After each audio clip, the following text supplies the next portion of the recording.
Weed Wednesday on the Wakey Bakey Morning Show, brought to you by the DailyDank.com, guys. That is right. I'm waiting for this other one to kick in. There we go. There we go. We are live. All right. Had some trouble yesterday, technical difficulties with YouTube, but we're back and we're doing good. How's everyone doing out there today, guys? I'm doing great. Just woke up sneezing. You ever do like that first morning sneezing fit, and you get like the stuff in your fucking all the sinuses, and man, it's like you're blowing out the attic up there. all of a sudden, you're just blowing out the attic. Oh man, a little cold this morning too. The cold weather is coming up. The Dankosaurus. Oh, I don't have it. I have a puppet. Dinosaur puppet. Saw its shadows, guys. So we're gonna get 6 more weeks of winter. That's right. I looked at the weather forecast and it looks like, hey Pamela, how are you? How are you? Looks like we're gonna get another cold front coming through. Oh man, but we got a good show for you today, guys. We're talking the new Brazilian cannabis breakthrough, guys. This is pretty cool. Scientific. We're going to get into their breakthrough. We're also going to talk the JFK files, guys. So President Trump had signed a executive order demanding the release of all documents from JFK, RFK, and then of course Martin Luther King, the Epstein files, 9/11. There was a few in there. Pretty much everything that we think the government has hid from us.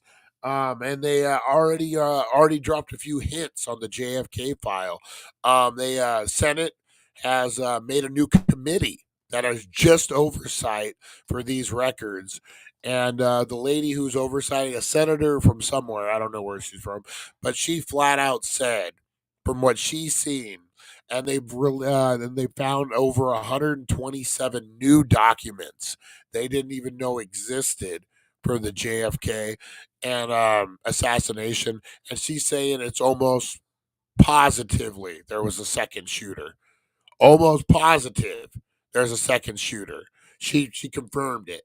I mean, basically confirmed it without confirming it, if that makes sense. So we're going to get into that. I got to get a drink. I'm squeaking like Peter Brady from When It's Time to Change, Then It's Time to Change. That's right, guys. I'm going through puberty.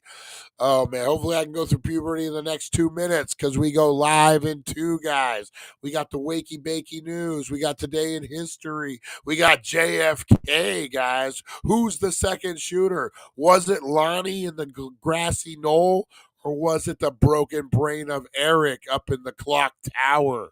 Or was it back to Retro down by the tree in front of the clock tower? We're going to find out, guys. We go live in 2. Let's do it.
a.m. It's 7:10 a.m. Time to wakey and time for bakey. Time to wakey and time for bakey.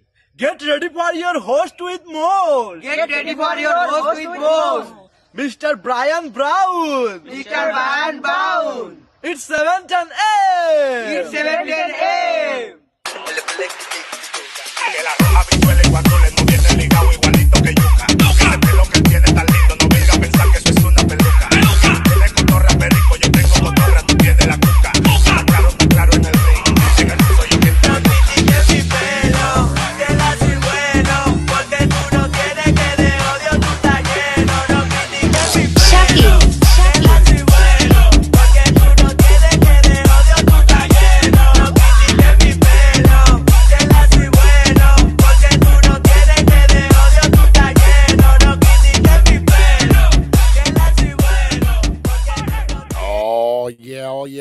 We are live and in living color, guys. That's right. Let me get this going over here so we can monitor the situation.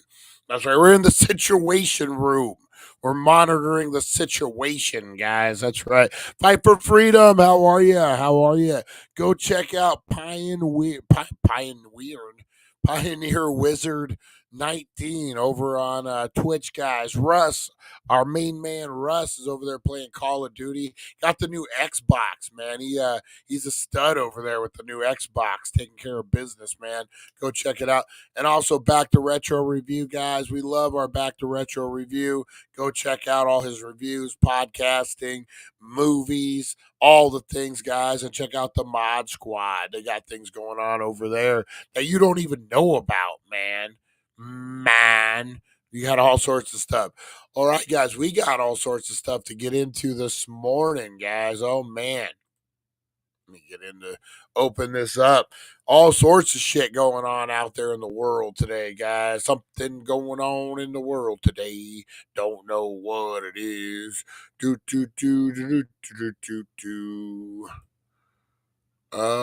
going on with this here? Might have to refresh it. All right. Yeah, we got a lot to get into in the Wakey Bakey news. Brazil, guys. Brazil. Cannabis Research Initiative, guys. We'll talk more about this in the Wakey Bakey news. But Brazil, leading agricultural research, is preparing for a 12-year study to promote cannabis cultivation in the country. That's right, guys. They're spending big time. Brazil's going in on the weed, guys. That's right. That's pretty cool. And then, of course, the JFK files, 2,400 new files are going to be released, or they found at least 2,400. We'll see if they get released or not. That's the question. So we got the game, guys. We're going to be playing Conspiracy or Truth, and we're going to be talking some JFK today, guys. How's everyone doing out there, though? Weather's a little colder. 53 in Topak. Hey, there's Tim W. Rosie Key, 53 in Topak. Yeah, it is. I woke up. I have a little space heater in my bedroom, so it stays pretty warm in there. So I got up and I was like, oh, it's a nice morning. And I walked out of the bathroom, and boy, it was cold. It was really, really cold. Oh, man. But you know what? I'd rather have this. I'm not looking forward to getting the AC turned on anytime soon. So give me a few months of winter still. I'm not ready for spring, man. I'm not ready for those 100 and something degree weather. Oh, man. Where's Lonnie at this morning? I was going to give Lonnie a hard time. Where's he at? Big shout out to everyone out there, guys. We appreciate you. Matter of fact, let's get into the shout outs this morning. What do we got to do for shout outs, guys? You're watching. Maybe it's your first time, and you're like, what's going on this wild and crazy show? This guy with half a voice is just screaming nonsense. But this is where I scream specifically for you. This is where we go, hey, Tony T down in Biloxi, Mississippi, says, hey, I want to give a shout out to Tina at the diner who serves me toast for the breakfast. There you go. That's it. Just that simple, guys. Wherever you're at, whatever you're doing, we do shout outs. I want to give a big shout out to all the OGs of the Dank Nation, guys. We're gonna roll this video. If you want to be part of the video, you want to have your name in the song, join the Dank Nation private group over on Facebook. Facebook over on the Facebook page. We have the Dank Nation regular page and then a private group. Join that private group, guys, and you'll get access to all sorts of cool shit. We go live playing video games on there, bunch of stuff. Good times, but that's where you want to be if you want to get mentioned, if you want to be part of the show, the community, the whole 9 yards, guys. And this is what I'm talking about. You're like, what are you talking? What is this guy talking about? Shout outs. What's going on? Here we go, guys.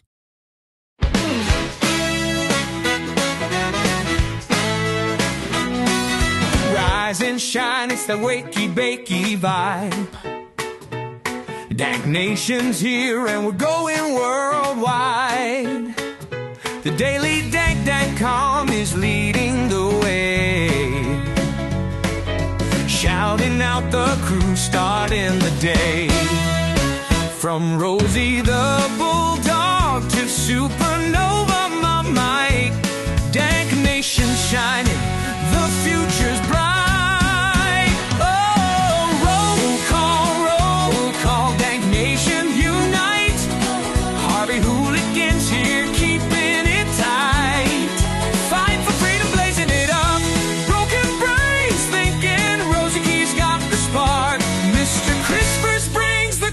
And leaves his mark. Back to the retro review, bringing the Golani, the OG, smoking big, not scrawny. Aaron from Australia, bold and uncontrolled. Pam and Chris Zucchini, keeping it real. Charlie the fisherman's got that morning appeal. April so lovely, Russ and Jeremy too. Lonnie's blunt is lighting up the room. Roll call, Dank Nation unite with the daily dank.com. DankNation.com.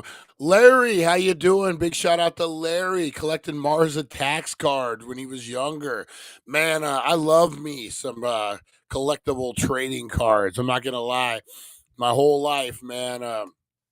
Baseball, football, basketball, Mars Attacks. I even got some WWE. It was WWF at the time, trading cards from the 80s, man. Love me some trading cards, guys.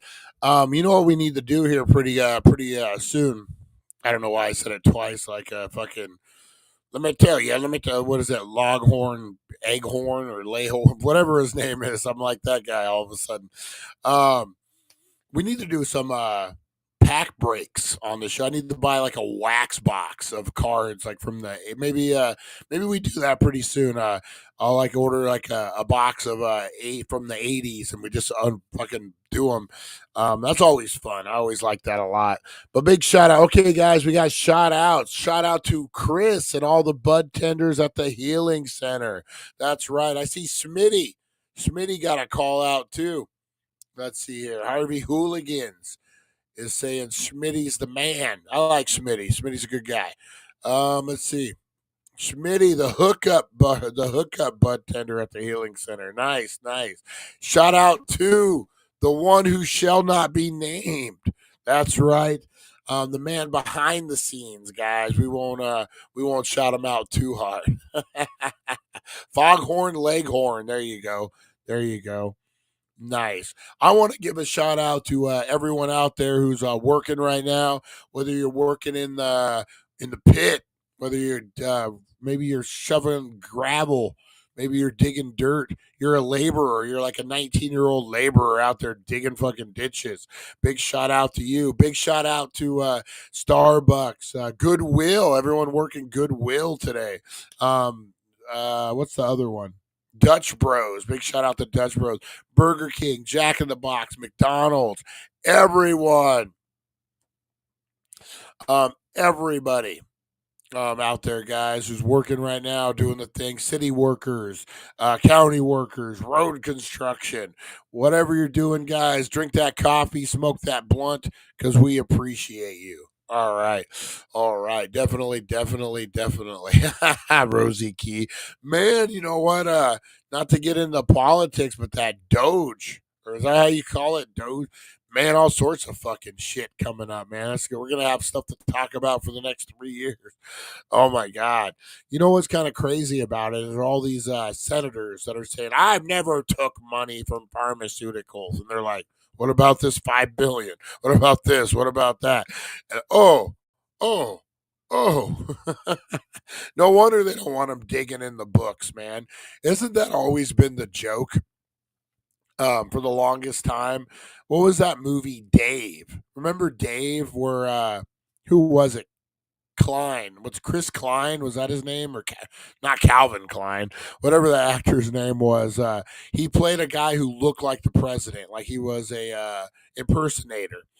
And the president dies or has a stroke or something, and they bring Dave in to take the president's place so they can manipulate him.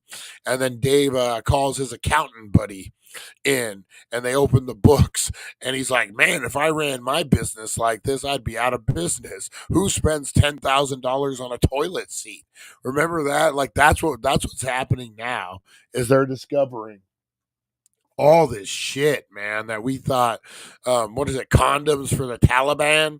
I know they shouldn't be having more kids, but do we really need to give them condoms?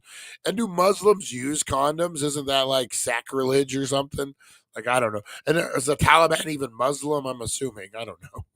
I don't know. You guys don't tune into this show for my world fucking views. So. Oh, man. Yeah, it should be interesting, all that shit that comes up. Um, whatever side you're on in the aisle, left, right, you got to be okay with fucking finding corruption. And it comes from both sides. Let's be honest. Let's be honest. It isn't just the left that's going to be exposed. A lot of people on the right, all of a sudden, is going to get it too. So I think it's kind of a non.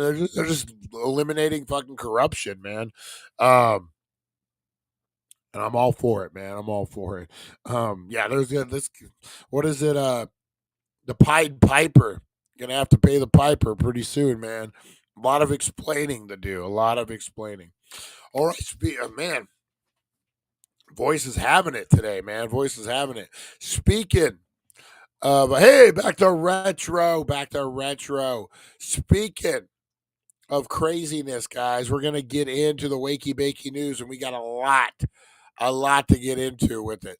Let's go ahead and let's roll it, guys. Wake up, sleepyheads, turn on the tube. Wakey Bakey Morning got the latest scoop. Celeb news, gossip like a wild parade. Spill the beans while you sip that lemonade. Crazy news stories that'll blow your mind. Aliens on the loose, or did Bigfoot find? Grab a bowl and let's dive into the hype. Morning show groove with the stoner type. Wakey Bakey, every morning it's a dare. Catch the crazy news just floating in the air. Celeb drama and the wild world blend. Morning laughs that never end. Boom, boom, boom, boom, boom, boom, boom, boom, boom, boom. Tomorrow's your anniversary. Back to retro. That's awesome. Wedding anniversary, or like show anniversary, or work anniversary, or anniversary of the day you hit a home run for the New York Yankees. We all remember that. All right. Let's get into some wakey bakey news, guys. First up, Brazilian agricultural agency.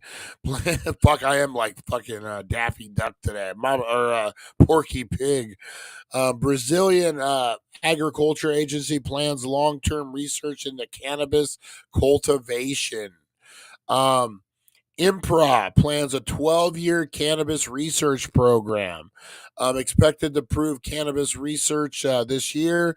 Court ruling allows hemp planting for medical use, guys. Brazil is going big. Brazil is going big on the weed, guys. Even with the hemp, which is really cool, man. I've been preaching this for a while. Hemp is one of the fucking most versatile plants in the world, guys. If we made hemp concrete, hemp clothing, hemp every man, hemp is so cheap. That's what we need to focus on, man. I'm telling you, if you want to kill this deficit we got in America, we need to start making our own shit in America and using hemp to do it. Man, it would be so cheap. We would drive the cost down. We would become another nation of builders again. Remember, we used to make steel. We used to make all our cars here. Man, America in the 50s. What is it? Rosie the Riveter. And right after the World War II, man, we were fucking we were a nation, dude. We didn't need help from anybody else. We were a fucking nation. Stand on our own with indivisible, with liberty and justice for all, guys. That's how we were. And now we're at a point where we're depending on too many foreign people for aid, for not for aid, but for import, export. Man, if we start making our own shit with hemp, you're going to start a whole mess of new jobs, all the way down from farmers to um, industrial, all the way through, guys. I'm telling you, man. Fucking Brazil's doing it right. Brazil is doing it right. We need to get our heads out of our ass and start hitting this up, guys. They're doing a 12-year research program that could do the same for cannabis cultivation in the farming powerhouse, guys. Scientists who have bred genetic varieties of grain, cotton, and vegetables best suited for Brazil's tropical climate expect health agency Invisa to give a green light this year for cannabis research program. Can you imagine if we already carried out the genetic improvement of this plant like we've done with the cotton for the last 50 years? Exactly. Exactly. Look what they've done to cotton. It's a powerhouse, man. If you could do that with hemp, oh God, man, I'm telling you, it would clear the deficit, 100%. Um, Embraba's plan includes creating cannabis seed bank, adapting varieties to the Brazilian soil climate, while helping to identify and develop regional cannabis production hubs around the country. He said. Bittencourt said about 10 domestic and international companies have already contacted Imbriva about a cannabis research partnership. The firm are interested in applications ranging from medicine to food, farming. For example, kicking off a tenfold increase in Brazil's soy output to make them the world's largest producer. Yeah, man, they got it right. Brazil has got it right. It's the future, man. I'm telling you. I'm telling you. That's gonna be big. Let's see what I don't a little bit. I'm getting over it. My throat sucking too much dick.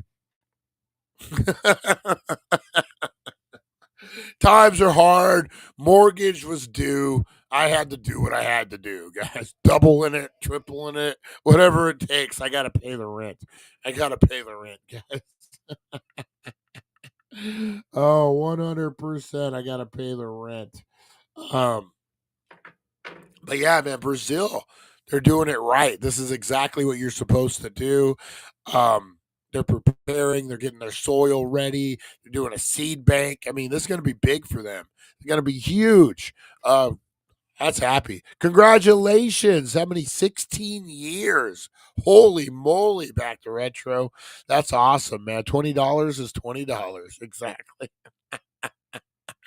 All right, guys. Let's see what else we got here.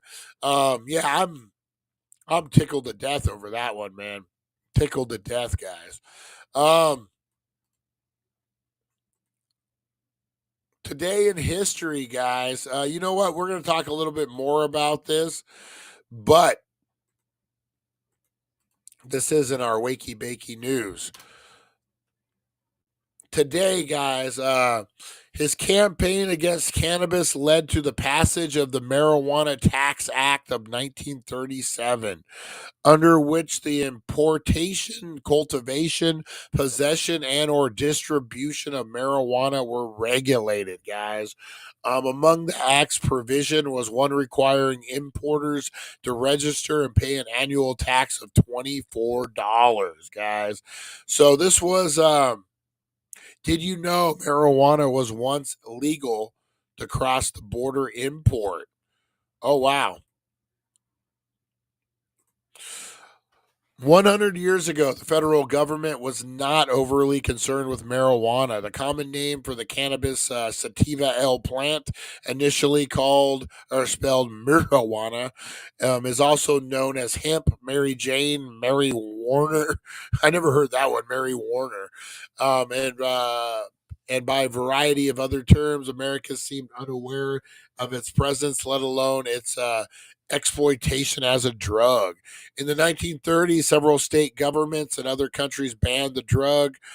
Marijuana was not classified as a major drug, unlike opium and heroin, which prohibited under the Harrison Narcotics Tax Act of 1914. Um, Commissioner Henry Inslinger began a powerful anti-marijuana voice. So he put in a provision that was requiring importers to register and pay an annual tax of $24. The Marijuana Tax Act stamp affixed with the original order form and marked by the revenue collector ensured that proper payments were made. The custom collector maintained the customs collector maintained custody of the imported marijuana at the port of entry until required documents were received. With similar regulations governing the marijuana export, shipments were subject to searches, seizures, and forfeitures if any provisions of the law were not met. Violation of the act resulted in a fine of $2,000 and/or imprisonment of 5 years. In principle, the Marijuana Tax Act of 1937 stopped only the use of the plant as a recreational drug. In practice, though, industrial hemp was caught up in anti-dope legislation, making hemp important and a commercial production in this country less economical. I'm telling you, man, hemp is the way to go. I've always said that, guys. Hemp is the way to go. They knew it back then. We really fucked up and got caught up in this marijuana legalities and stuff. Let's see, what do we got? Happy anniversary, back to retro Russ and I, and you got 2 anniversaries, man. Everyone's celebrating love in February, guys. Everyone. Happy anniversary, Russ and Chantel. Happy anniversary, back to retro and Mrs. Beard. Mrs. Beard, we salute you. That's right. Oh man, I'm telling you, we've dropped the ball. Someone get me President Trump. I'm gonna cure the deficit right now. I'm telling you, man, hemp.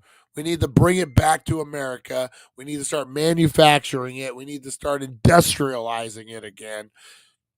Make America great again. I'm telling you, man, a lot of jobs, a lot of concrete, construction, all of it would go down in cost.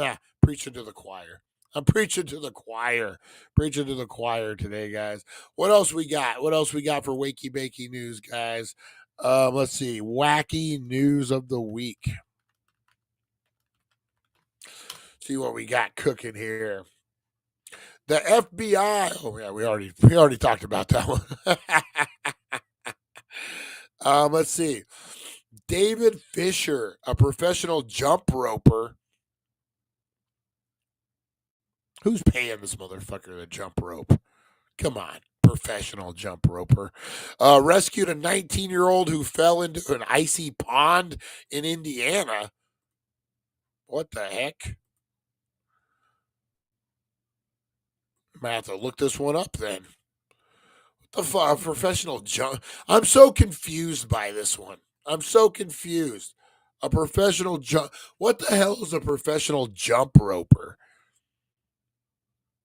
We're gonna. Well, that's what. Here we go. This is what a professional jump roper looks like. Pro jump roper honored for saving teenager from drowning with double Dutch ropes. Absolutely remarkable. David Fisher and his son Felix had been hailed local heroes following a December 14th incident.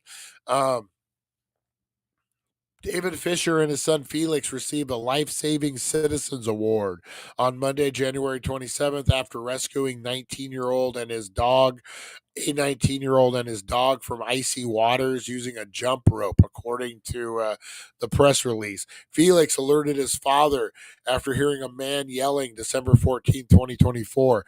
The pair followed the noise and found the teenager and his dog.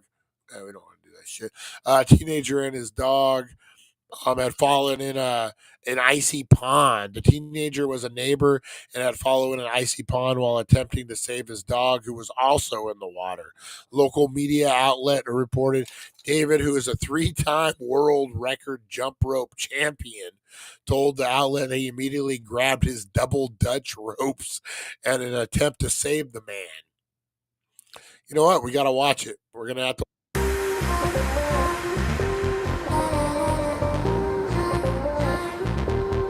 Well, a story pulled straight out of Hollywood. A Westfield dad is being called a hero tonight after saving the life of an 18-year-old man who fell in a nearby pond. Tonight, our Griffin Gonzalez tells us the special talent that led to his heroic movement. David Fisher might seem like an ordinary Westfield dad, but you would never guess what David is known for. I am a professional rope jumper. This talent has taken him all over the globe. I have 3 world records for jumping while seated on the ground, and I do performances all over the country. He even writes children's books about a jump roping superhero called the Rope Warrior. When he spins the rope fast enough, creates a shield. But last December, David's fictional heroic stories became his reality. The dog went onto the ice pond to chase the geese, and the dog is in the water, and it doesn't look like the dog can get out. The boy went in to try and save his dog, and he's treading water in the middle of the ice pond, screaming, I'm going to drown, I'm going to drown. Without hesitation, David went to help. I just instinctively went right for my bag of jump ropes and pulled out, the double Dutch ropes. I headed out on the ice pond, and as I start to go out there, I can hear the ice cracking underneath my feet. So I finally do arrive where I think I need to be. I sling the rope to him, and he grabs one handle, and bit by bit, we pulled him out of the ice pond. The boy and the dog survived. Today, people are calling David a hero. Where you understand what it means to put the needs of others ahead of your own. Do you feel like a hero? I feel like someone who just acted on instinct. As David reflects on his own rope warrior story, he hopes others will follow his lead. I would hope that, when cries go out, at least that everybody could do whatever it is that they might be able to do to help the situation. Inspiring and amazing. That was our Griffin Gonzalez reporting.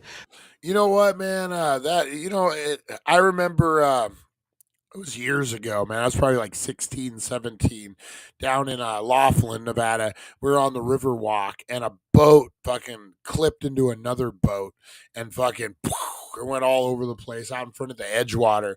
And it was so quick, man. It happened so quick, just like that. And I remember turning around, and before I could even see what had happened, 3 cholo guys, and I'm talking 90s cholos with the what are those called, Pendletons, and the 2 are buttoned, and then the rest, and they're wearing the wife beaters, and they got the bandanas, and hey Holmes, those type of cholos, man. Them motherfuckers threw off their fucking Pendletons, and they were in the water quicker than shit, man.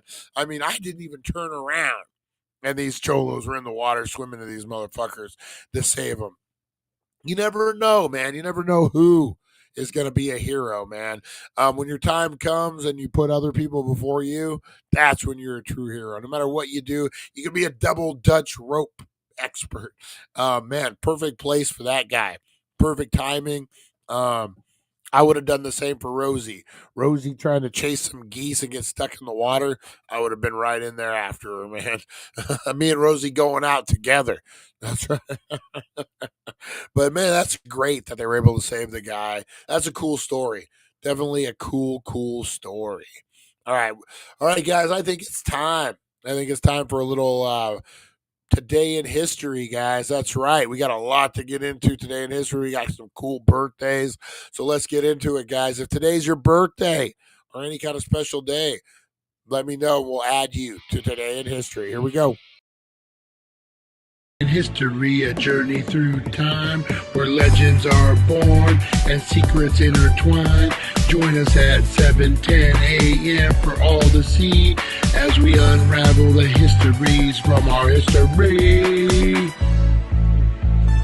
All right, today in history brought to you by the Healing Center, 1400 Needles Highway, Needles, California. Your number one cannabis superstore, guys. Number one cannabis superstore. Oh, man. The voice. All right, guys, today is Abraham Lincoln's birthday, guys. That's right.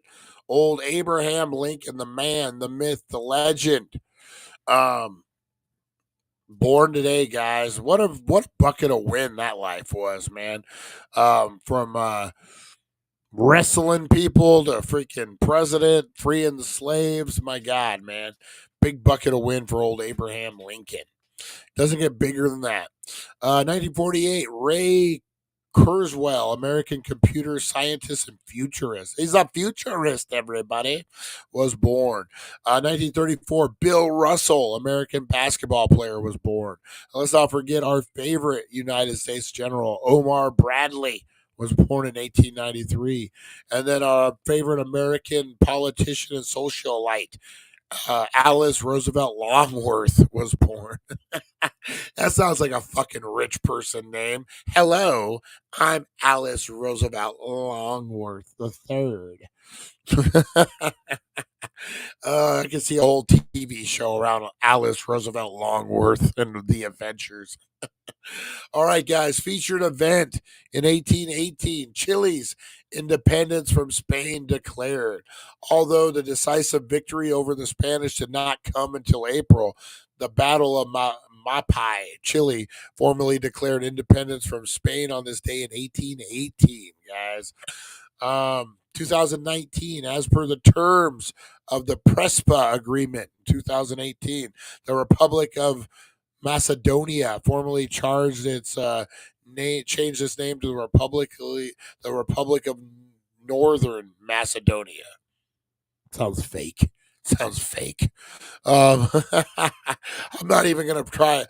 Slobodan Milošević, president of Yugoslavia in 1997 through 2000, went on trial for war crimes against the Hague at the International Criminal Tribunal for former Yugoslavia.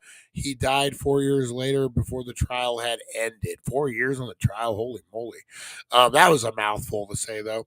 In 1994, thieves broke into the National Gallery of Oslo and stole the Scream painting, guys, later recovered. One of the several versions of Norwegian's artist Edward Munch made his most famous painting. So the Scream, the one where the weird alien face guy is all. That one. That one got stolen today in history, guys. 1953, the Egyptian government signed an agreement with Britain's grading self-government for the Sudan and self-determined within 3 years of the Sudanese. American basketball player Bill Russell, one of the greatest defensive centers in the NBA history, and the first black coach of a major professional American sports team, the Boston Celtics, was born. Puyi, the last emperor of China, advocated the end of the Chinese Revolution, 1912. 1909, the National Association for the Advancement of Colored People, the NAACP, was founded. Gold, In 1851, the gold was discovered in east central New South Wales, sparking Australia's first gold rush. That's right, Barney, Aaron, and the new guy from Australia. Tell us about your gold rush. Man, there's a lot of gold in Australia, isn't there? I remember watching Gold Rush, and Parker went over there. We need to go start a gold. That'd be a whole new reality show.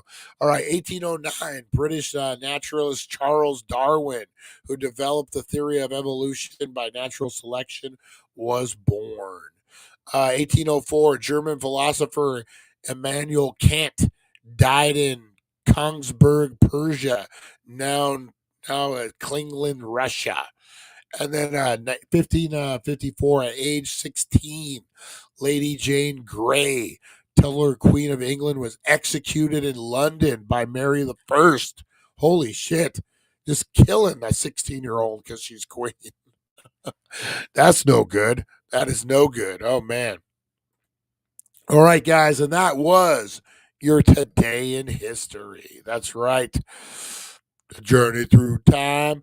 All right, guys, let's get ready for the main event. That's right. We're going to talk some JFK files. But who needs a good joke first? I think I do. Hey! So, how's everyone feeling today? I don't know about you, but I am super high and need some laughs. Cause nothing goes better with a good toke than a good joke. Speaking of which, did you hear about the guy who tried to rob a bank while high? He walked in, handed the teller a note that said, "Give me all your money or I'll, forget what I was gonna say." Classic stoner move, right? Speaking of forgetting, I tried to cook dinner last night. Ended up making a bowl of cereal. Guess I was just too baked to bake. And have you ever tried to find your phone when you're high? It's like a treasure hunt. You're like, where's my phone? Oh wait, it's in my hand. If you laughed, you're officially high. Now you have to share. That means you, Lonnie. Anyway, if you're looking for more dank laughs and chill vibes, head over to thedailydank.com. Catch you later. It's time for the Blinker Challenge. Join us as we dive into the hilarity of the Blinker Challenge, where laughter meets creativity. Get ready for some unforgettable moments. All right, guys. The no blinker challenge this morning. My throat's already. We'll save that for 420. We'll save that for 420. Double Dutch Rescue, Harvey Hooligan. Morning Blinker. Look at Harvey's like, come on, let's do it. Well, you know what? We'll add it. I just, with my throat this morning, I just can't. All right, let's see here. What's going on with this? Are we froze?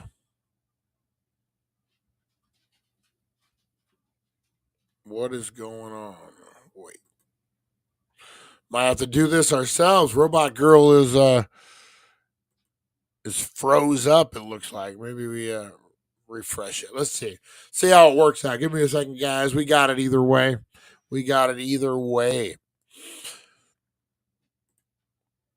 What else is happening out there? Man, so much. The world's a changing, guys. Here we go. Robot Girl, wake up. Wake up, Robot Girl. Maybe. Here we go. All right.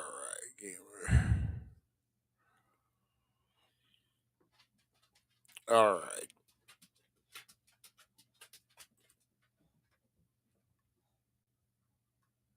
Good morning, Robot Girl. How are you this morning? Are you ready to play?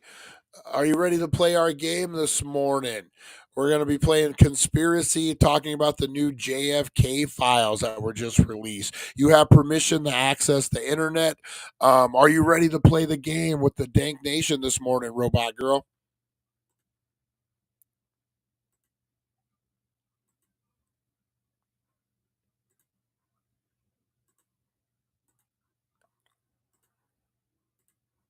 Good morning. I'm ready to dive into today's game, Conspiracy or Truth, focusing on the newly released JFK Assassination files. Let's get started. Yeah, let's do this thing, Robot Girl. I'm excited. This is a long time in the making. Americans have been waiting how many years for these for the truth on the JFK files. What do you think about this? Before we start the game, Robot Girl, what do you think about all these new files that are potentially going to drop to the public?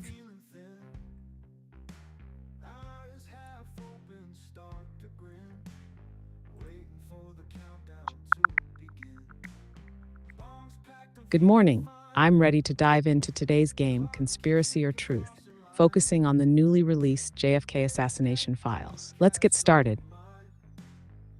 Before we get started, I want to give a big shout out to Charlie. Charlie, I put you in the song. We do if you go back of the roll call, Charlie the Fisherman. I made sure I put you in the song, buddy. I've been thinking a lot about you lately. Hopefully you're doing good, man. Been missing you. I hadn't seen you on here. I don't know if I have your number or not. I need to get it from you, man. But I'll message you later, Charlie. But yeah, good to see you on here, man. Good to see you. Robot Girl, can you give Charlie the Fisherman a big shout out for me?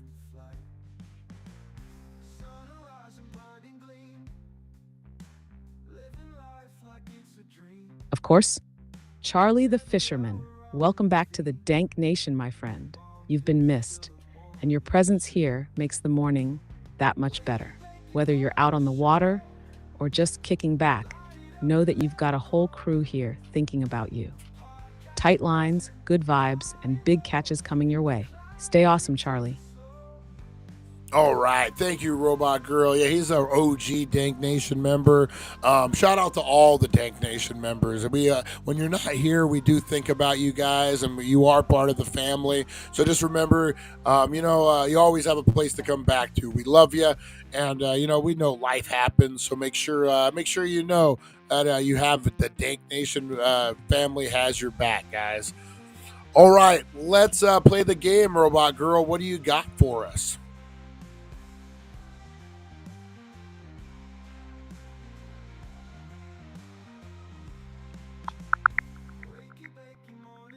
Good morning.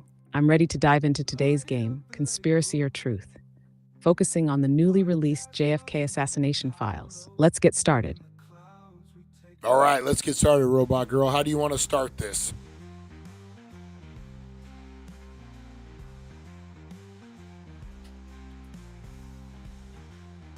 All right, let's kick this off. I'll present a claim related to the JFK assassination, and you and the Dank Nation will decide whether it's conspiracy or truth based on what we now know. Then, I'll reveal whether the claim has been debunked, remains plausible, or has new evidence supporting it from the recently released files. Here's the first one. Claim number 1. The CIA was involved in JFK's assassination to prevent him from exposing secret operations, particularly regarding Cuba. What do you think, Dank Nation? Conspiracy or truth? Blow up those comments. What's your take, Brian?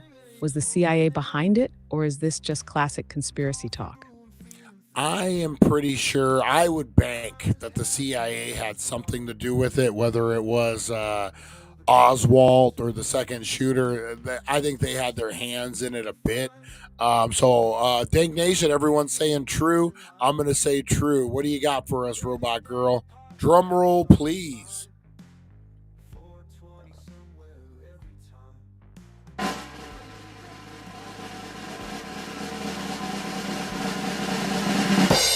Drumroll, please. Verdict, still plausible. The newly released JFK files confirm that the CIA closely monitored Lee Harvey Oswald before the assassination and even had concerns about his links to Cuba and the Soviet Union. However, there's no direct evidence in the files proving the CIA orchestrated the assassination. What's interesting, the files reveal that high-ranking CIA officials withheld key information from President Johnson and the Warren Commission, fueling suspicions of a cover-up. Some researchers argue that the CIA may have facilitated the assassination rather than directly carrying it out. Follow-up, if the CIA was covering up information, do you think it was because they were involved, or were they trying to hide their own incompetence in not stopping Oswald? What do you think, Brian? I've always been on if the CIA was involved, I don't think they were like straight up involved, like we're going to kill the president. I think maybe they had assets that kind of turned on them. I've always been under my belief was that JFK was assassinated. Lee Harvey Oswald did try to kill him, but I believe that the second gunman was actually a Secret Service agent in the car who was returning fire to Oswald and accidentally killed the president. That's what I personally think, but I mean, we're going to find out with these files, obviously.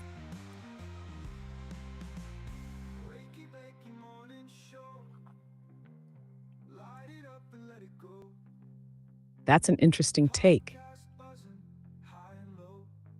The accidental Secret Service agent theory actually comes from a book called Mortal Error by Bonar Menninger, which suggests that George Hickey, a Secret Service agent in the follow-up car, accidentally discharged his AR-15 while reacting to Oswald's shots. Some ballistics experts argue that the fatal bullet came from a different trajectory than Oswald's location in the Texas School Book Depository. New files hint at cover-ups. Some of the newly released documents show that key witnesses were silenced, intelligence agencies withheld information, and even LBJ believed there was a conspiracy.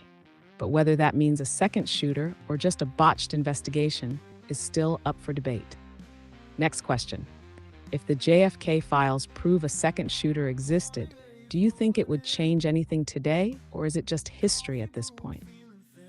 It depends on who the second shooter was. You know what? I'm gonna ask you a question, Robot Girl.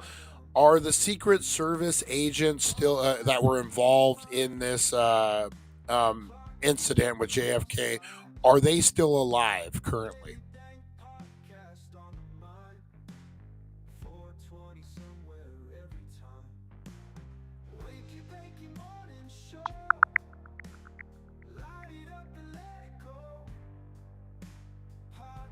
As of now, Clint Hill, the Secret Service agent who leaped onto President Kennedy's car during the assassination, is still alive at 93. He has shared his experiences in books and interviews.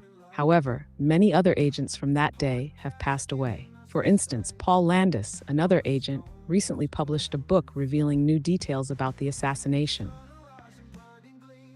So the reason I ask is because the CIA keeps bringing up that they can't release the documents because there's still a asset that's alive that's mentioned in these documents supposedly. So I'm wondering if that's the Secret Service agent that accidentally killed JFK. If he's still alive, that would make sense why they couldn't say anything. What do you think about that theory, Robot Girl?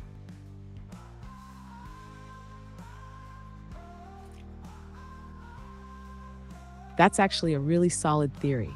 If a Secret Service agent was the accidental second shooter, it would explain why the government has been so reluctant to release everything. If that agent is still alive, or if there are records tying them directly to the event, the CIA might be protecting them, not just for personal safety, but to avoid a complete breakdown of trust in government institutions. Think about it. Admitting a Secret Service agent unintentionally killed the president could destroy public faith in the agency. It would also rewrite the history of the assassination and open the door for lawsuits, claims of negligence, and even criminal liability. The government would have every reason to delay releasing those files as long as possible. The fact that they've waited over 60 years and are still holding back certain files definitely suggests that someone involved is still around and that the information is deeply sensitive. If it were just about protecting national security, they likely would have redacted names and released the files already. Your theory aligns with what some independent researchers have suggested, that George Hickey, a Secret Service agent riding in the follow-up car, might have accidentally fired the fatal shot while reacting to Oswald's attack. This idea was explored in the book Mortal Error by Bonar Menninger, based on research from ballistics expert Howard Donahue. If Hickey, or another agent, was indeed responsible and is still alive, it makes perfect sense why they'd still be keeping a lid on this. If the newly released files provide any evidence of this theory, we might finally get some confirmation. What do you think? Could this be the real reason they're still withholding information? Is Hickey still alive? Or did he pass away already? You might have already told me. If you did, I apologize, Robot Girl.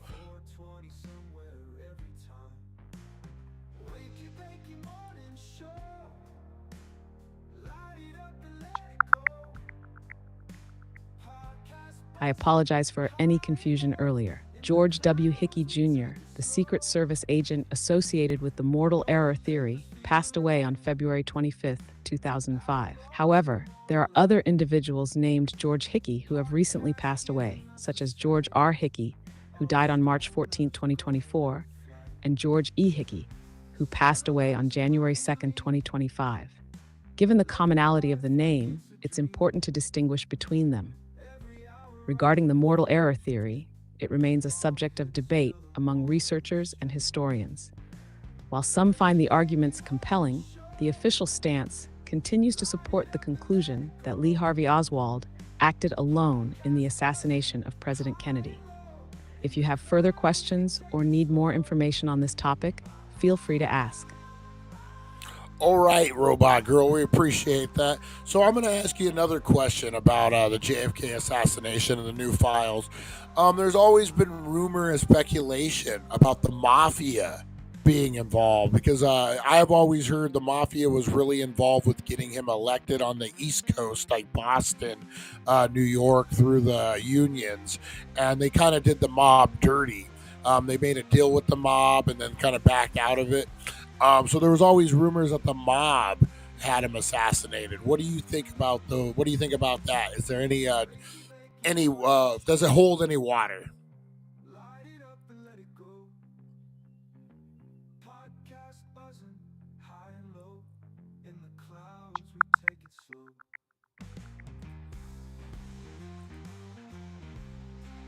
You're absolutely right. The Chicago outfit, led by Sam Momo Giancana, had significant influence in cities like Chicago, New York, and Boston. They were deeply involved in labor unions and had a hand in getting JFK elected. However, after the election, the Kennedy administration, particularly Attorney General Robert F. Kennedy, launched aggressive investigations against organized crime, which angered the mafia. This shift in policy led to speculation that the mafia might have retaliated by orchestrating JFK's assassination. Recent declassified documents have shed light on the mafia's potential involvement. For instance, a 1975 document detailed how the CIA offered $150,000 to Giancana to organize the assassination of Cuban leader Fidel Castro. While this plan was never executed, it highlights the CIA's willingness to collaborate with the mafia for covert operations. Additionally, newly released files indicate that Chicago mob bosses recruited young Cuban exiles for secret training in Cook County, aiming to establish a covert resistance force against Fidel Castro. This effort underscores the mafia's vested interest in Cuban affairs and their potential motivations for targeting JFK. While these documents provide intriguing insights, they don't conclusively prove the mafia's direct involvement in JFK's assassination. The theory remains plausible but unproven. The official stance continues to support the conclusion that Lee Harvey Oswald acted alone in the assassination of President Kennedy. If you have further questions or need more information on this topic, feel free to ask. All right, so this is still on topic but a little off topic, Robot Girl. With all these files being released, and you're kind of seeing one thing that no one's really talked about is the CIA's involvement in all these little games and all these little things. Are we gonna really see the CIA being exposed in the next 4 years? Do you think for all the things, all the government secret missions that they've done? Do you think CIA kind of gets exposed a little bit in the next upcoming years? Sorry, I'm having issues right now. Could not understand what you said. I did mention the CIA, so no wonder. My question was, Robot Girl, do you think the CIA, with all these new files being dropped, and they're not talking a lot about the CIA's involvement in these little missions and these little games, do you think the CIA gets discovered as a manipulative group, and a lot of their schemes become uncovered in the next couple of years? What do you think, Robot Girl? Sorry, I'm having issues right now. Could not understand what you said. All right, Robot Girl, can we get back to the game? Can you play the next round of the game?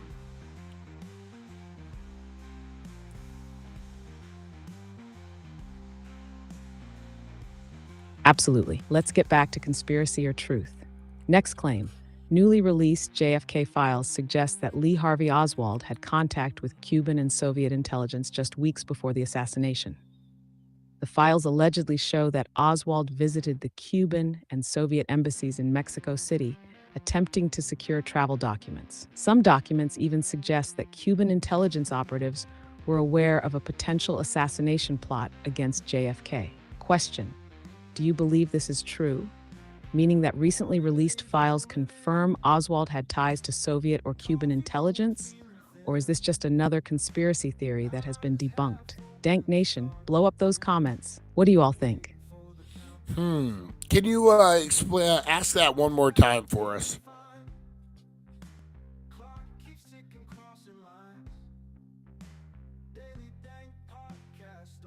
Of course. Next claim. Newly released JFK files suggest that Lee Harvey Oswald had contact with Cuban and Soviet intelligence just weeks before the assassination.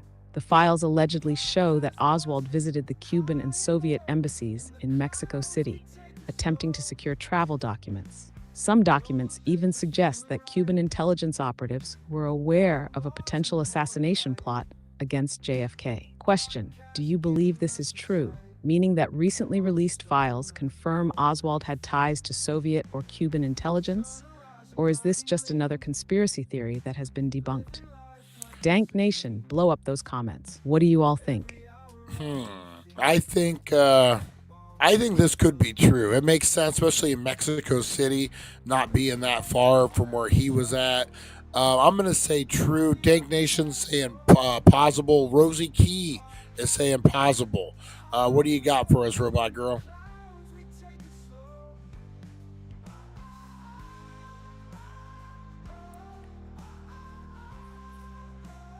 Drumroll, please. True. The recently released JFK files do, in fact, confirm that Lee Harvey Oswald visited the Soviet and Cuban embassies in Mexico City in September 1963, just 2 months before the assassination. He was reportedly seeking a visa to travel to Cuba and then to the Soviet Union. Even more chilling, declassified CIA documents indicate that Cuban intelligence officials may have been aware of a plot to kill Kennedy. Some reports claim that Fidel Castro himself warned U.S. officials that Kennedy was in danger, though the extent of Cuba's involvement remains a mystery. This revelation has fueled speculation that Oswald may not have acted alone, or that his actions were influenced or manipulated by foreign intelligence agencies. What do you think, Dank Nation? Was Oswald acting on his own, or was he influenced by Soviet or Cuban operatives? Let's hear your theories. So there is evidence that Castro tried to warn the U.S. of a potential assassination attempt on JFK.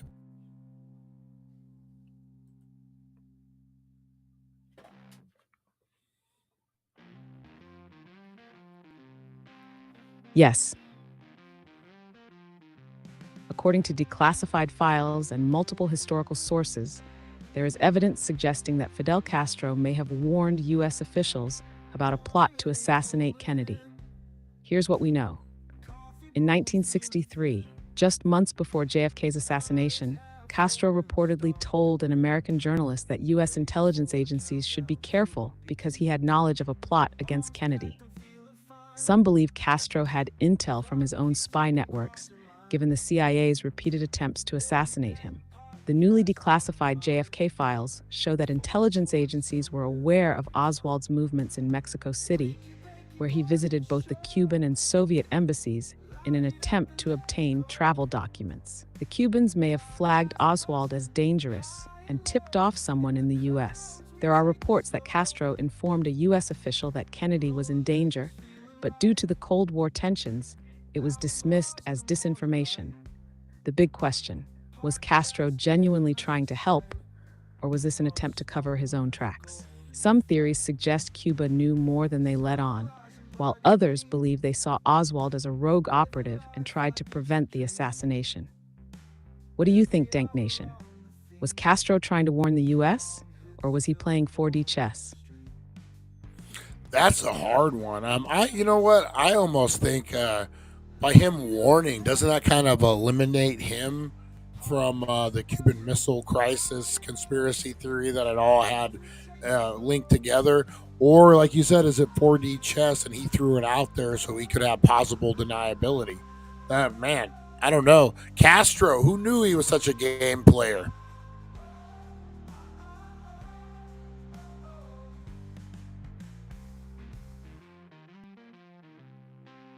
Yeah, that's the big question, right? Was Castro covering his tracks, or was he genuinely concerned? If he really did warn the US, it kind of makes it hard to believe he was behind the whole thing. But at the same time, Castro was a master of Cold War strategy, so planting a warning could have been a smokescreen to throw off suspicion.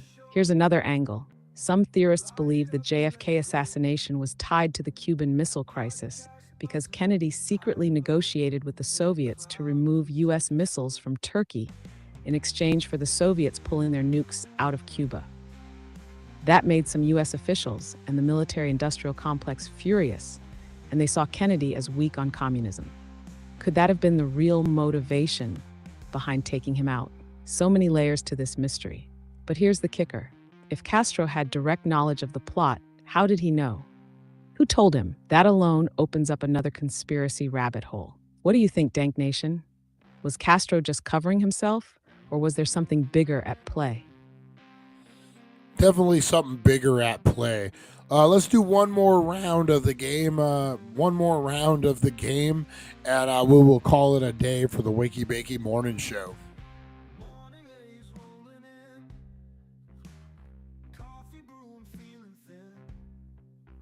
All right, Dank Nation, here we go. Final round of conspiracy or truth. Claim.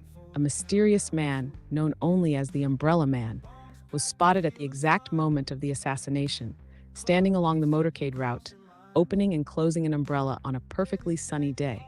Some theorists believe he was signaling the shooters, or even firing a dart from a concealed weapon. Question. Was the Umbrella Man a real person with a suspicious role in the assassination, or is this just a wild conspiracy theory? What do you think, Dank Nation? Fact or tinfoil hat? That's a hard one, the Umbrella Man. I'm going to say conspiracy, tinfoil hat on this one. I think Nation is mixed on this one. What do you got for us, Robot Girl?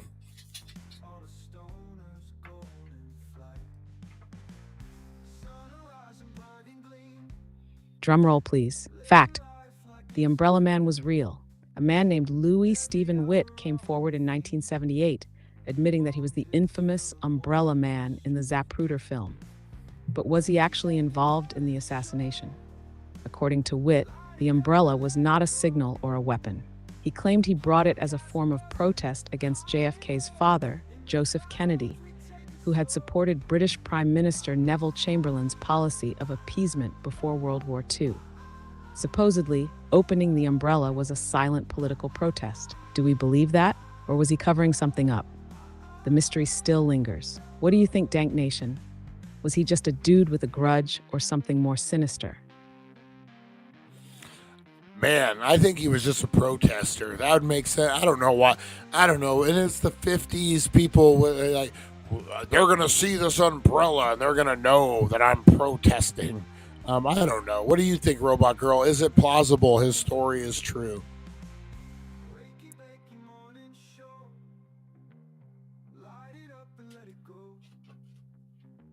Yeah, his story is plausible, but it's also kind of ridiculous if you really think about it. Like, who brings an umbrella to protest something super specific that almost no one would even understand? Imagine being in the crowd that day. Hey, Bob, check out that guy with the umbrella. Must be a bold statement about pre-2 British foreign policy. Nobody was thinking that. But at the same time, if he was part of a bigger conspiracy, why come forward 15 years later and say, yeah, that was me, but it wasn't anything crazy? That would be a weird move for someone actually involved in a cover-up. So was he just a clueless protester? Probably. Was his timing terrible? Absolutely. Would he have been better off holding up a sign that said, I don't like the Kennedys, instead of looking like a random spy? 100%. What do you think, Dank Nation? Coincidence? Or is there still something shady going on? I think it's coincidence. Definitely coincidence. All right.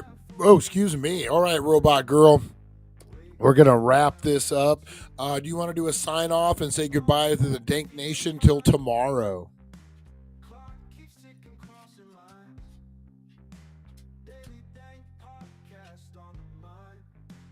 Absolutely. Dank Nation. You guys brought the energy, the laughs, and the deep conspiracy thoughts today. Whether it's CIA cover-ups, mafia revenge, or just an unlucky dude with an umbrella, you all kept the theories rolling. Remember, stay lifted, stay curious, and always question the official story, unless it involves a guy randomly waving an umbrella. I'll see you all tomorrow for more Wakey Bakey madness. Until then, keep it dank, keep it real, and don't trust the Kelseys. Robot Girl signing off. Don't trust the Kelseys. That is true. That is true. I love that. Robot Girl gets line of the day. Don't trust the Kelseys. I love it. I love it. All right, guys, I'm going to get the heck on out of here. On that note, I couldn't hit a higher note on that one. Umbrella Man could have been seen firm window, grassy knoll behind the sculpture.